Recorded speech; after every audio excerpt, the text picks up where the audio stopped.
So today I'm gonna attempt something. I often get asked, "What do you do, Bobby? What do you do? What do you do?" Well, if they read the description under the videos, they would have known that, oh, I run a publication house called Aurizn.com. Yeah, it's pronounced as Aurizn. It's completely okay if you do not know how to pronounce it, because I was trying to buy Horizon and of course it's taken up, and then I look at Aurizn and then it was taken up as well, and then I just put AU Aurizn, okay, took out the O. Anyway, Aurizn is a publishing house, and sitting under Aurizn we have evomalaysia.com, estatemalaysia.com, idmalaysia.com and karatmalaysia.com.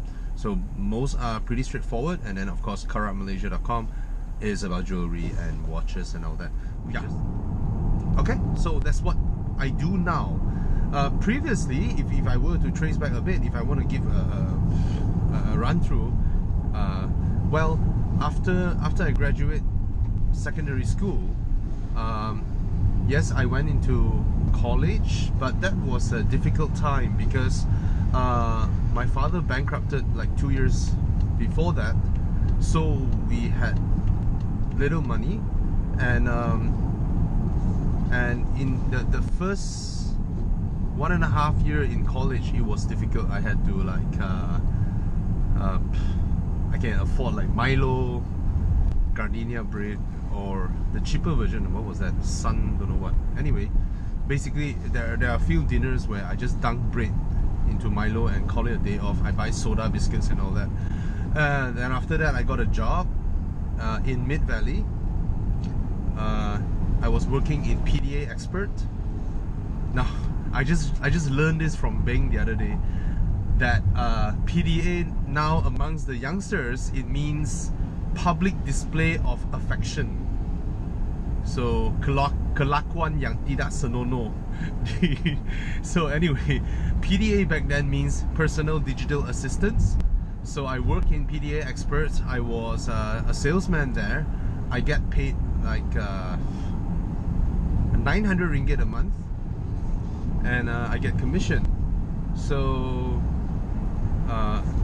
I started with part-time, every Saturday, Sunday. In fact, I never stopped working every Saturday and Sunday since I was 15-year-old, and I lied to the shop that I am 16, and ever since then, every Saturday and Sunday I'm working.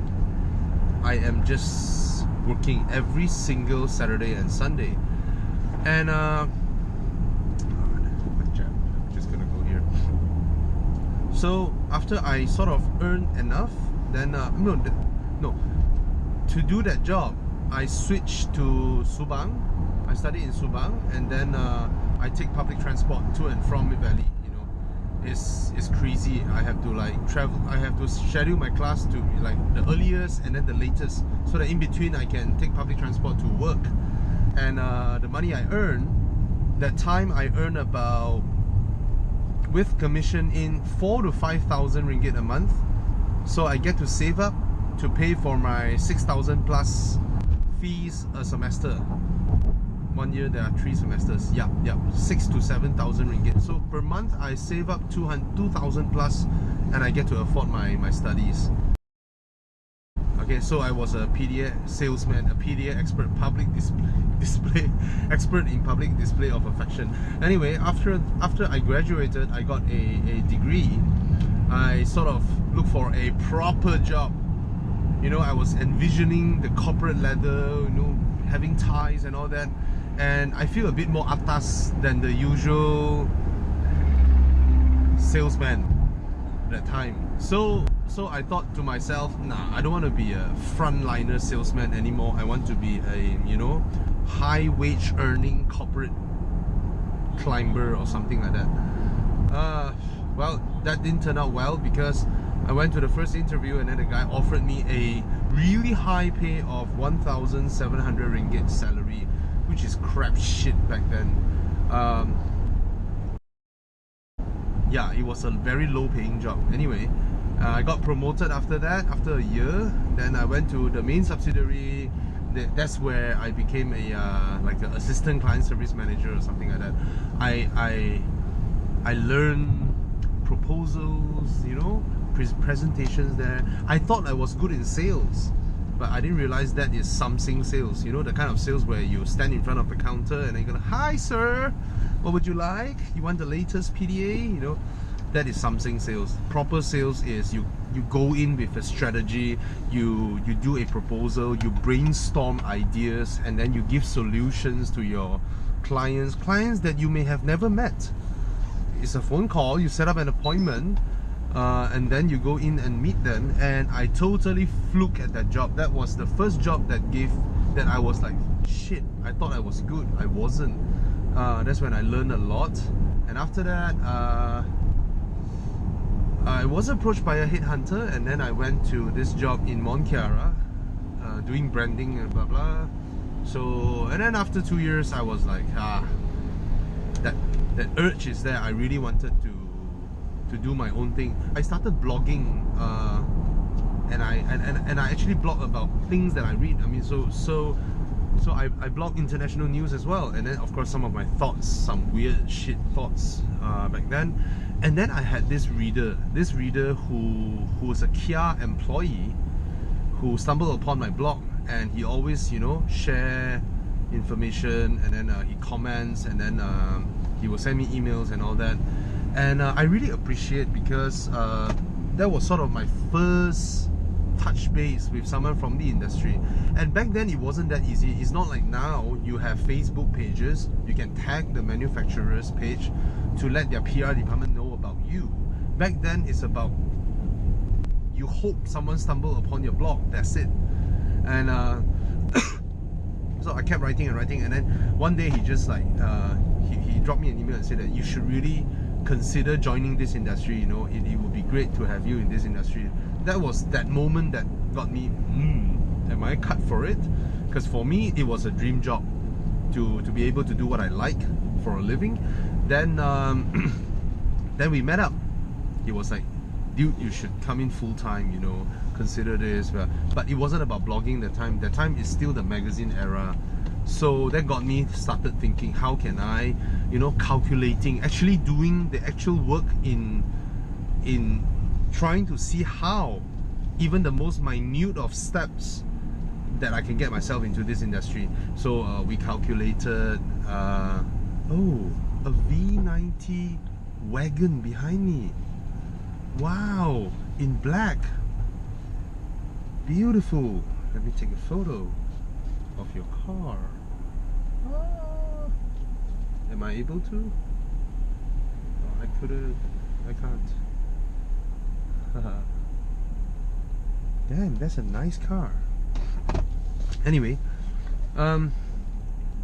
so yeah, where was I?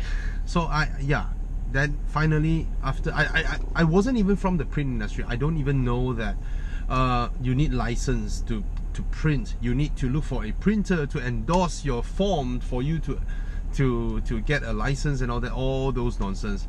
And somehow I got it done. I kind of, when I think back, right, during that time, when your urge is so strong in wanting to do something, you did not even have the extra capacity to think about anything that is negative.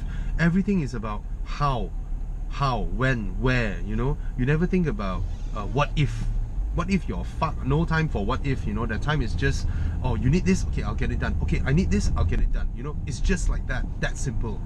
And yeah, that's what I did back then. Let me say hi to him.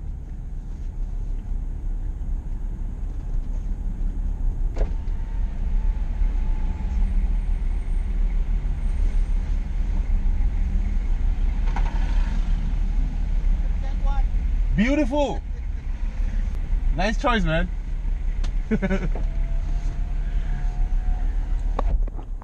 Yeah, that's a very, very nice car. I think that's what makes it worth it for him, because if he were to be driving a 5 Series or an E-Class, nobody would have said hi to him.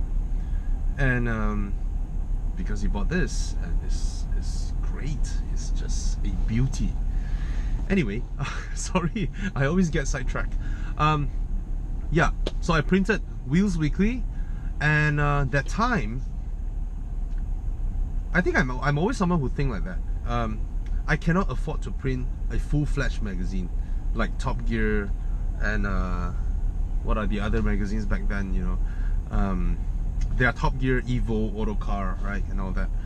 And to me, I always read them. And as a magazine, if you end up with 120 pages, 110 pages, it shows your week. And for Top Gear, they print about 200 pages, 180 pages. It's thick.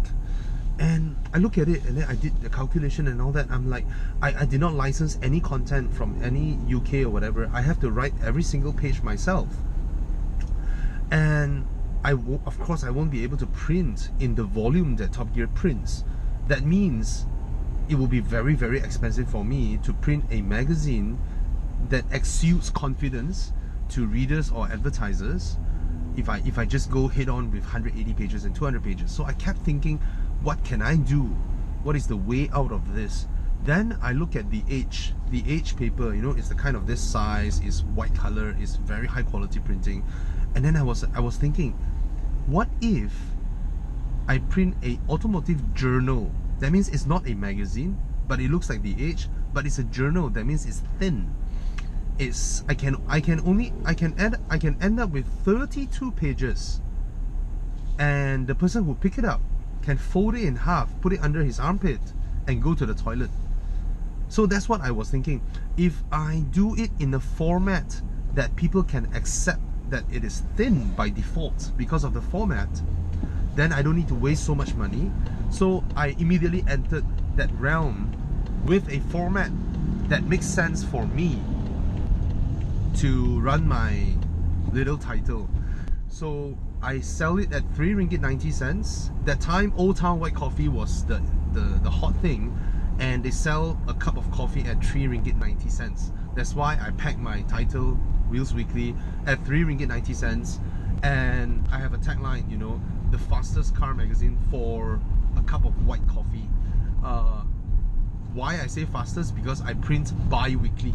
So in terms of getting information out in the print format, I am faster than the other boys. So that gives me a little bit of advantage, because I think of it myself as a magazine reader. I buy Top Gear back home, I finish it in 2 days.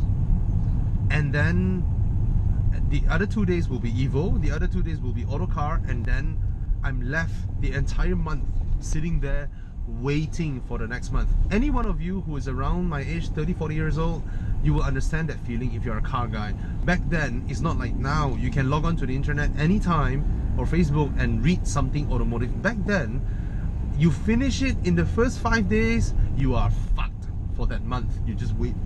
And then while you're waiting, some other shit magazines come out, you just buy la, you know, because you just want something else to read about cars. That's how we are back then.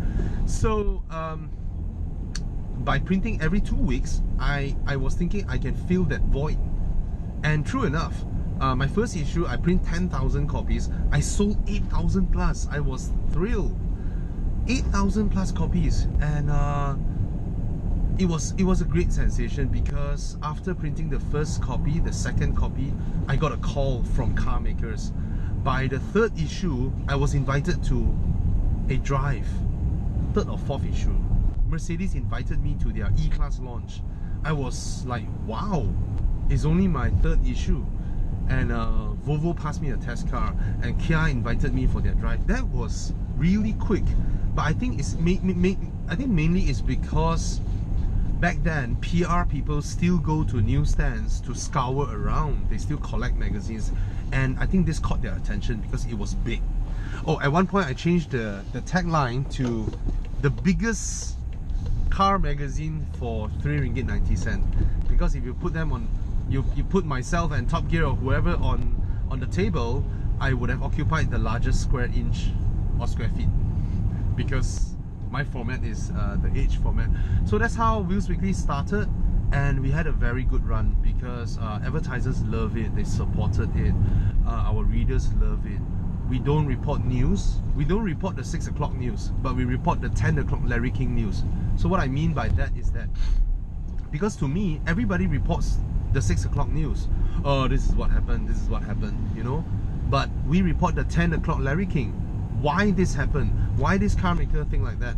Why shouldn't they do that? Why they do this, you know? We are giving our own biased opinion into what happened.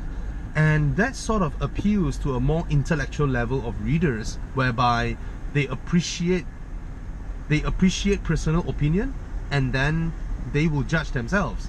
They are not the gullible type whereby they just read what they read and then they assume what that is, you know. They're not like that. So that was great. But until a point whereby, of course, there were hardships in between, right? We ran out of money. I had to go to Jaya Jasco and use what I learned in my previous job to hire promoters to sell some Vietnamese noodle. Yes, I was selling noodle there by day, and then at night I go back to office and finish up my magazine. I was the only writer. I'm the only person who writes from the first page to the last page. Nobody else writes. I don't even have a sub-editor full of grammar mistakes, spelling mistakes and all that. But that was the hardship that time. It was really, really difficult. There were a few months where we didn't get paid. We had no money left. The most critical point is when my own bank account, I was left with 2,000 ringgit. The company's bank account was left with 2,000 ringgit, and I had to find ways to pay my partners, you know. So yeah, that was a hardship. I don't want to go through that today. But then after a while, the printing costs of that paper shot up, and I was advised by my printer to change my format to a magazine, a proper magazine. And then at the time, I was thinking as well that, you know, if I were to change to a magazine, I cannot call it Wheels Weekly because it's monthly, right? And then I had this article with a title that I really, really loved. After I gave it that title, it was about why someone bought a luxury car. Is it just to go morning to work and then to leave work late night and go home? No. I wrote a fictional story about a person who bought a C-Class. After he left office at about 11 PM, he did not drive straight home. He went for a drive. Then he smiled before he slept. That makes it worthwhile. So that article, I gave it the title Live Life Drive. And I love it so much that I bought the domain and I kept it. When I was advised to turn myself into a magazine, I immediately changed Wheels Weekly to Live Life Drive. And that was great because Live Life Drive was really good. It did well. We were the #2 magazine. We beat Autocar, we beat Evo. We were just behind Top Gear, and that was a great run.